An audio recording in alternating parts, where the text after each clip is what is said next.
Hello, Rocket Nation. Welcome to the 2022 State of the University Address. I'm Dr. Terry Bigioni, President of the Faculty Senate, and it is my pleasure to introduce the University of Toledo's President, Dr. Gregory Postal, as he addresses our community at this unique moment in our university's history.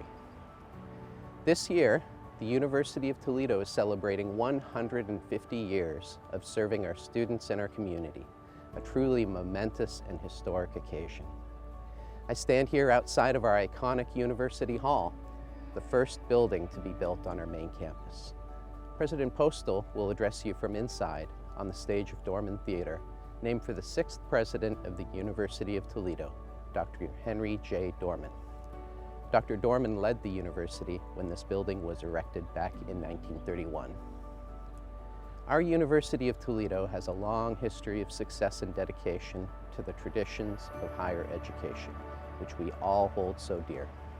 Throughout the past 150 years, we've all worked very hard and constantly evolved in order to stay on the cutting edge and on the forefront of knowledge, to better prepare our students for future challenges and opportunities, and to fuel tomorrows. Please join me in recognizing our faculty, students, and staff on campus today, as well as those who walked these halls in years past, for their contributions to making the University of Toledo the outstanding university that it is today.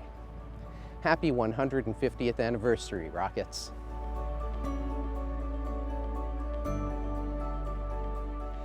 We are at a pivotal point in the story of the University of Toledo. As we celebrate 150 years of serving students and our community, it also is time for us to look toward the future and envision how UToledo can seize the moment and make a positive impact in the next 150 years. Our sesquicentennial is an important moment to reflect on our past and plan for our future. What is now UToledo was initially incorporated on October 12, 1872.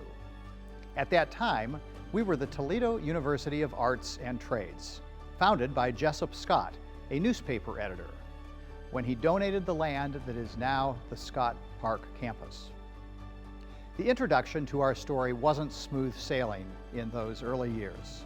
The school closed just a few years later due to a lack of funds.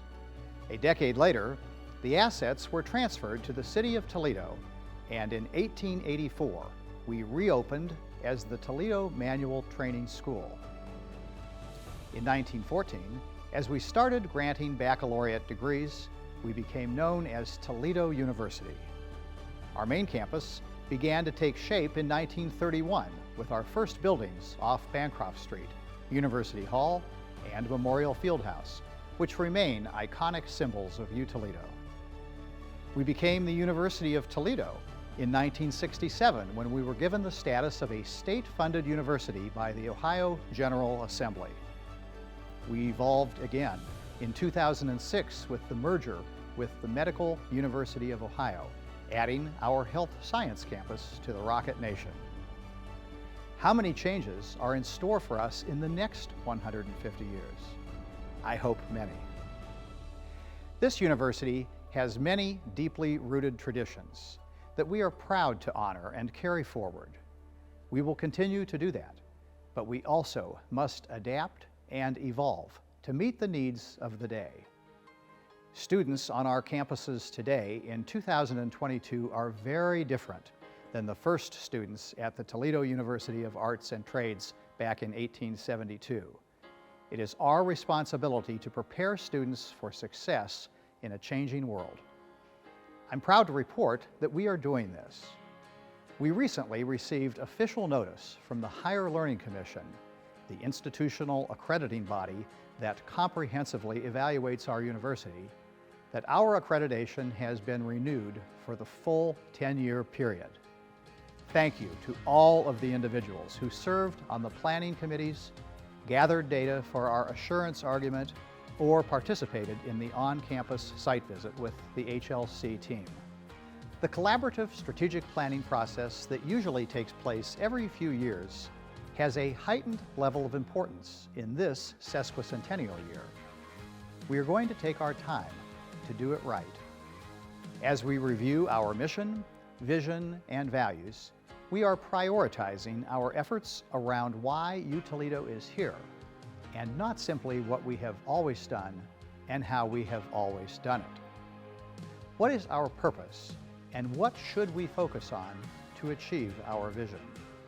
From my perspective, we are here to serve and positively impact our students, employees, patients, and this community. That is why UToledo exists. We do this through offering an excellent education, providing high-quality health care, and engaging in workforce and economic development, as well as other community partnerships. As we refresh our mission and vision and create the strategic plan roadmap to guide us there, we will continue efforts to strengthen our foundation through our key initiatives. We're creating a strategic enrollment plan, reviewing our practices to ensure we are an inclusive and equitable organization, and modernizing human resources and our budgeting processes, among other important initiatives. These are not small undertakings, but they are important investments of our time, energy, and resources to prepare for future growth. Our campus is entrenched in several large projects that are key to a strong future, and I sincerely appreciate the collaborative efforts to ensure they are successful. We are developing and implementing a new incentive-based budgeting model that supports and encourages innovation and links successful outcomes to strategic investments. This is pivotal as we plan for the future of UToledo. This budget model, while a significant change, is an important tool for prioritization. What are the things UToledo does well and can do even better with increased investment? What are our core functions that we need to not only maintain, but enhance to be more competitive and positioned as a leader? And yes, we will also identify through this process some things that we used to do that are no longer a vital part of our mission. We simply cannot be great at everything. By decentralizing the budgeting process, we are empowering colleges and units to manage their revenues and expenses in support of their goals aligned with the university's mission. We're also working to increase transparency with review committees for the academic budget and support units that then flow up to a university-wide budget committee. In addition to this huge effort to modernize our budgeting process, we're also working on an extensive project to modernize the University of Toledo Medical Center. This is an exciting part of our story, a turning point for our hospital. Our information technology team has undertaken the largest technology infrastructure project in university history, implementing Epic as our new medical record system. A leader among health record software companies, this new system will enhance the processing of patient records across all the hospital's service units and, most importantly, improve our patient experience. Connected to that effort are plans to revitalize our Clinical Enterprises web presence to be more competitive in our market and take advantage of the new technology features of Epic that will enhance how we highlight our providers and make scheduling an appointment online easier for our patients. Our hospital has done a truly outstanding job during the past year with efforts to stabilize its finances. We also recently received approval from the Centers for Medicare and Medicaid Services for a higher reimbursement rate through the Supplemental Payment Program. This additional $25 million in federal funding, which we will apply for annually and could grow with additional Medicaid patients, directly impacts our ability to expand high-quality patient care throughout our region. That effort, which took more than a year to secure, along with the significant investment in a new electronic medical record system, symbolizes our commitment to our employees at the hospital and our patients in the community. We will continue to seek ways to evolve and grow our clinical enterprise to meet the healthcare needs of our region. Our caregivers deserve this investment for the work they do every day, and especially after the past 2 years during a once-in-a-lifetime global pandemic. We cannot thank you enough for being our healthcare heroes. I also want to recognize the students in our College of Nursing and other health professions programs who stepped up when our community needed them to administer COVID-19 vaccines. Thank you. As our nation confronts systemic racism fueled by racial injustice, I'd also like to note our ongoing key initiative where we are looking inward to identify and address any concerns at UToledo. We understand that over time, there is the potential for racial bias to have impacted our policies and procedures, as has been the case in industries across our country. If we find it, we will eliminate it. At UToledo, we believe our diversity makes us stronger. We are working to be sure our campuses are inclusive places where every individual is treated fairly, respected, and valued. We are focusing our efforts on supporting underrepresented minority students, leading to increased retention and graduation rates, and on recruiting and retaining minority students, faculty, and staff. We know we have more work to do, and we are doing it. Our mission at the University of Toledo is to improve the human condition in the region and the world. We do that by providing a world-class education for our students. The truth is, we have fewer students on our campuses today than we have in a number of years. Growing our enrollment is among our top priorities. This is not just the responsibility of enrollment management and marketing and communications. Growing enrollment is everyone's responsibility. We are providing the framework for growth. We invested in new technology to better connect with prospective students and track their progress throughout the recruitment process. We are expanding our outreach beyond Northwest Ohio and Southeast Michigan. We are talking to students earlier in their high school years.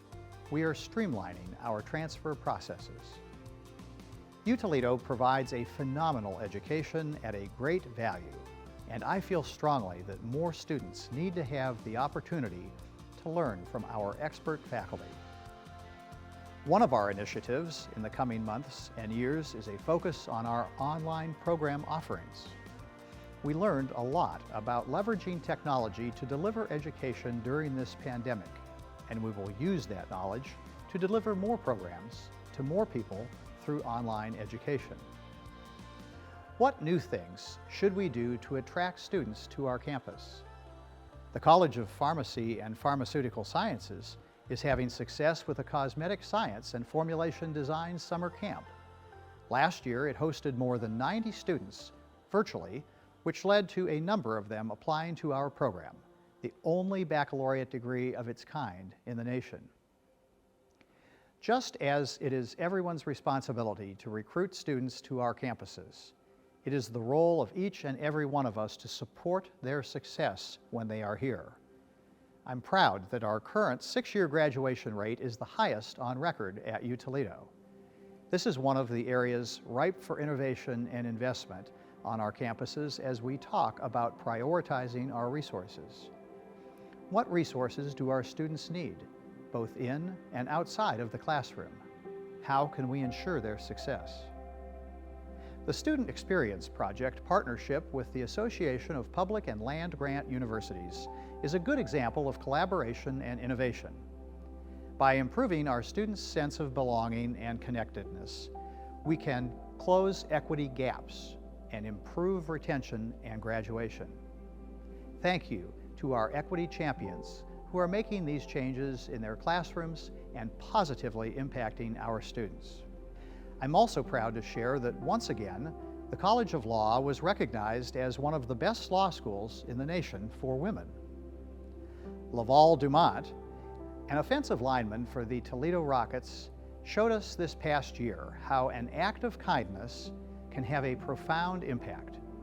He was awarded the Musial Award for extraordinary sportsmanship for initiating a special friendship with a Toledo area team. J.T. Shoemate, a junior forward on the men's basketball team, was recently named to the COSIDA Academic All-American Men's Basketball First Team. He is one of only 5 student athletes in the country to earn the honor. He is the team's first academic All-American since 1998, and only the second in program history to be named to the first team. And congratulations to our Rocket basketball teams. This year was the first time a MAC school has won both league titles in the same season. A high-quality education that prepares students for a lifetime of success is our promise to students who choose to become Rockets. It is our world-class faculty who allow us to fulfill that promise. From water quality and solar power technology to biomedical engineering and infectious diseases, our faculty experts are leaders in their fields. Our research enterprise continues to surge. External research funding for last fiscal year climbed to $65 million, an 18.3% increase in 1 year and 70% higher than research awards 5 years ago. Competitive federal research grants alone jumped more than 20% in 1 year. The world watched on Christmas Day as NASA launched the new James Webb Space Telescope into space. Successfully deployed and in place, we are anxiously awaiting the final steps in the process so that researchers can get to work, several of them on our campus.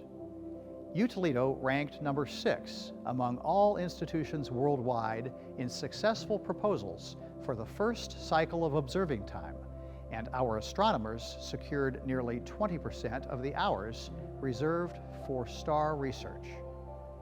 Congratulations to Dr. J.D. Smith, Dr. Rapali Chandar, Dr. Mike Cushing, and Dr. Tom McGeth. The world cannot wait to learn what you discover. The College of Arts and Letters also has a unique partnership with NASA. Arts students are working under the guidance of faculty members Brian Carpenter and Eric Ziegler to build a 3D prototype for NASA of a spacecraft that will make history carrying potential evidence of life on Mars back to Earth. Back on Earth, we have many faculty experts making a positive impact on our environment through sustainability research. Dr. Sridhar Vijayamajala in the College of Engineering is developing technology that speeds up the capture of carbon dioxide from the atmosphere to grow algae for biofuel. And Dr. Bill Hintz in the College of Natural Sciences and Mathematics made national headlines for his research on how we can prevent damage to our Great Lakes and other freshwater resources from the overuse of road salts to melt snow and ice.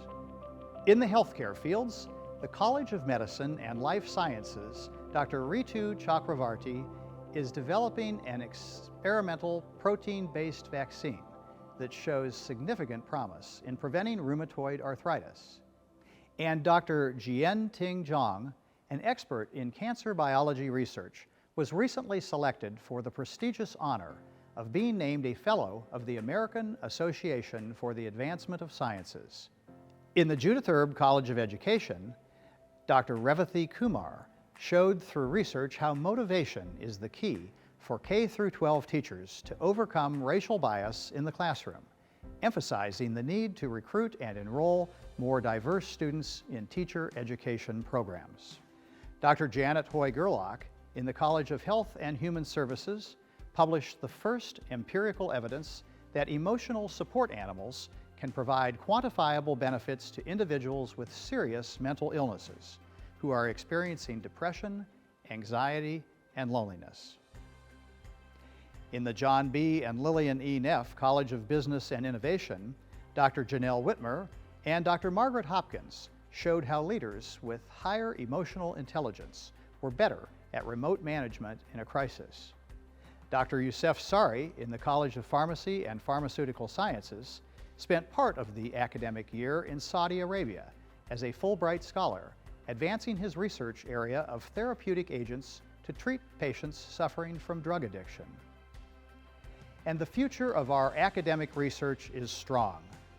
A number of our junior faculty have earned competitive career awards this year from the National Science Foundation as evidence of their strong trajectory in academic research. Their peers across the country recognize them as rising stars in their fields. Congratulations to 4 faculty members in the College of Natural Sciences and Mathematics: Dr. Keon Chen, Dr. Emanuela Gianfrido, Dr. Matthew Wooliver, and Dr. Michael Young on this prestigious honor. We look forward to the new knowledge you will create throughout your career. Our students, likewise, are earning prestigious honors. 2 doctoral students in the College of Medicine and Life Sciences recently earned the F31 Ruth L. Kirstein National Research Service Award from the National Institutes of Health. Rachel Golanka, who is conducting research on treatments for liver cancer, and Joshua Breidenbach, who is studying how cyanotoxins from harmful algal blooms impact individuals with asthma. Congratulations, Rachel and Joshua. We are ready to write some new chapters in the story of UToledo, and I look forward to welcoming new leaders who will play an important role in what that looks like. Our new Vice President for Advancement, Floyd Akins, joined campus last month in a critical role that has been vacant for far too long. We need resources to accomplish our goals. Our generous alumni and donors play an important role in ensuring we can be creative and innovative in the ways we tackle challenges. We also have new individuals recently named to leadership positions, with Dr. Dilip Das as the Vice President for Diversity, Equity, and Inclusion, and Brian Blair serving as our next Vice President for Intercollegiate Athletics and Director of Athletics. I want to note that we have added the word equity to our diversity and inclusion efforts, thoughtfully and strategically, to better reflect the scope of responsibilities for this office. We also welcomed this year Doug Huffner to lead our new Enterprise Risk Management Initiative, Dr. LaFleur Small as Vice Provost for Academic Administration and Faculty Affairs, and Dr. Ann Fulkerson to lead institutional research as we more intentionally use data to inform our decision-making. And congratulations to our new Police Chief, Rod Tice, who has spent his nearly 25-year career in law enforcement on our campus and is now in the lead role, protecting UToledo. New leadership brings new ideas, and I look forward to how these Rockets will collaborate with existing leaders to realize the future of our institution together. As the saying goes, the only constant is change. Plot twists, whether they be planned or unexpected, are not something to be feared or concerned about. I embrace the opportunity to alter our course when needed, to innovate and do things even better. Our campus is changing with the times. This year, we said goodbye to Carter Hall that served generations of students well, but wasn't part of the plan for residence life moving forward. And we also enhanced Centennial Mall, an important part of our beautiful campus, to ensure it would serve us well for years to come. I look forward to the new National Pan-Hellenic Council Plaza that will provide a physical representation on our campus for the 9 historically Black fraternities and sororities at UToledo, and all that they do to promote leadership, scholarship, and service among their memberships. Our campus is beautiful, and we can do better at being a hub for community engagement and connection. We are putting in place a more streamlined process for community partners to be able to hold their events on our campuses, creating an open invitation for all to join Rocket Nation. Thank you for the opportunity today to reflect on the history of this amazing university and the endless possibilities for our future chapters. The University of Toledo is a sum of its parts, and our people are our greatest asset. Thank you for all that you have done and will do to ensure UToledo is living up to our legacy as a leader in education, healthcare, and community engagement. Happy 150th anniversary, and go Rockets!